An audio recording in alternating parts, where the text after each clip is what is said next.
Kerala Governor Rajendra Vishwanath Arlekar on Friday, May 29th, outlined the priorities of the new Congress-led UDF government in his policy address to the State Assembly.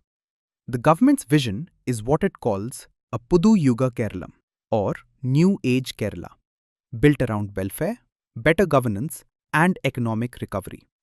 The address largely expanded on the UDF's election promises, including the Indira guarantees and a series of dream projects aimed at transforming Kerala into a major port-led economy and a civil aviation hub.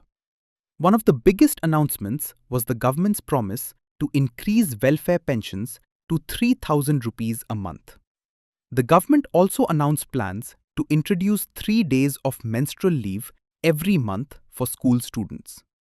On the law and order front, the UDF promised a zero-tolerance approach towards drug mafias and organized criminal networks.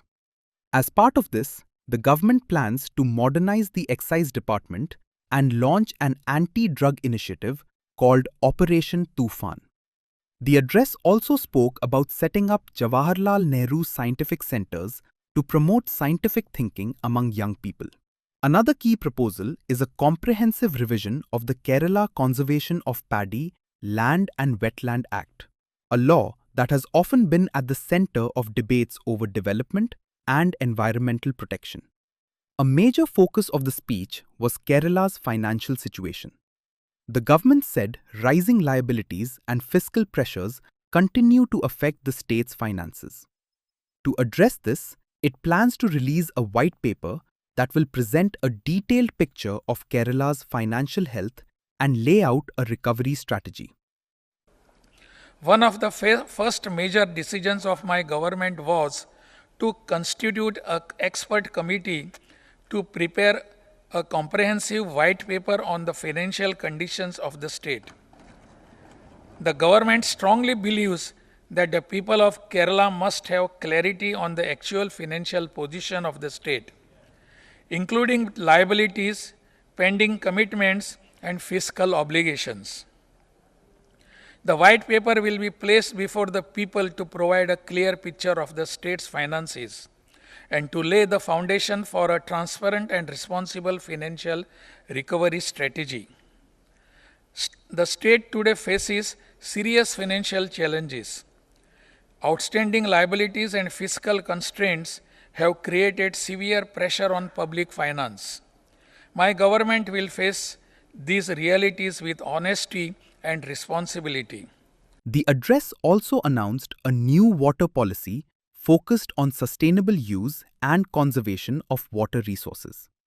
The government is even considering a system of water credits to encourage better water management. For senior citizens, the UDF plans to make Kerala's cities more elderly friendly. New care cabins at collectorates will provide services such as legal assistance, healthcare support, and protection for senior citizens. In higher education, the government proposes creating an academic syndicate to oversee governance and administrative matters. The policy address also highlighted broader goals such as encouraging public transport, making Kerala India's first orphan-free state, and strengthening its position as a women-friendly state. However, the speech also drew criticism from the opposition.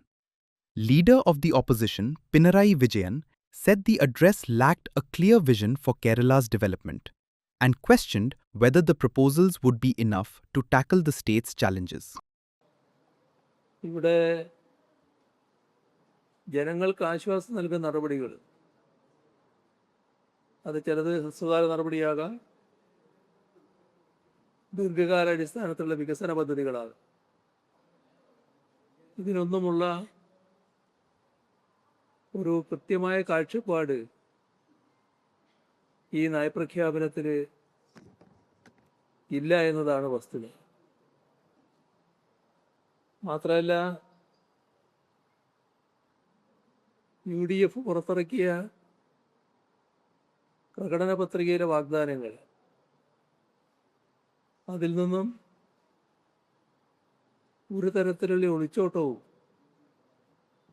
ഈ നയപ്രഖ്യാപനത്തിൽ കാണാനുണ്ട്. ചുരുക്കത്തിൽ കേരളത്തിൻ്റെ വികസനത്തെ ഇത് പുറകോട്ടടിപ്പിക്കുമോ എന്ന ആശങ്കയാണ് ഉയർത്തുന്നത്.